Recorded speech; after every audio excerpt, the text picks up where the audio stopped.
Scene da Far West a Licata, è stato un minorenne a far esplodere 2 colpi di pistola a salve priva di tappo rosso, seminando un prevedibile panico tra i presenti in strada. Il ragazzo 17enne ha agito indisturbato in pieno giorno, peraltro vicino alla scuola primaria Angelo Parla in via Montesano 26 a Licata, in concomitanza all'uscita degli scolari. L'allarme spavento per i genitori, per i bambini che hanno assistito alla scena.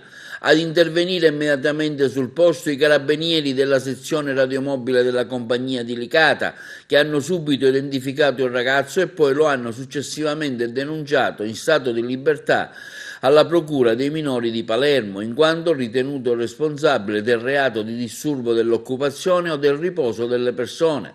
L'arma, dopo una perquisizione domiciliare, è stata rinvenuta e posta sotto sequestro insieme ad altri ulteriori proiettili a salve detenuti dal 17enne. E sempre nell'ambito dei controlli finalizzati alla ricerca di armi e munizioni detenute clandestinamente nelle decorse giornate in Canicattì, la Polizia di Stato effettuava alcune perquisizioni a soggetti sospettati.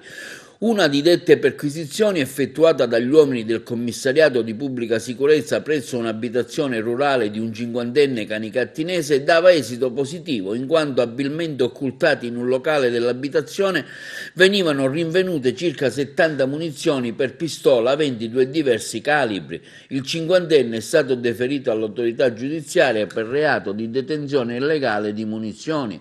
Nelle giornate scorse, sempre a Canicattì, la Polizia di Stato ha denunciato in stato di libertà un cinquantenne canicattinese per i reati di lesioni personali e omissioni di soccorso.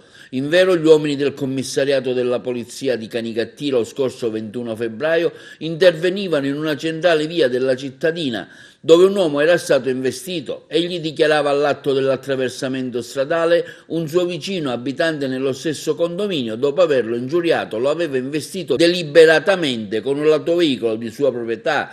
L'uomo affermava di aver avuto dei dissidi per futili motivi da oltre 4 anni col suo investitore.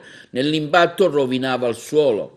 Sempre a Canicattì, un cinquantenne cittadino rumeno è stato deferito all'autorità giudiziaria per i reati di minacce e molestie. L'uomo aveva ripetutamente inveito con frasi minacciose, ingiuriose e atteggiamenti persecutori contro gli abitanti di un intero condominio dove egli stesso aveva la residenza.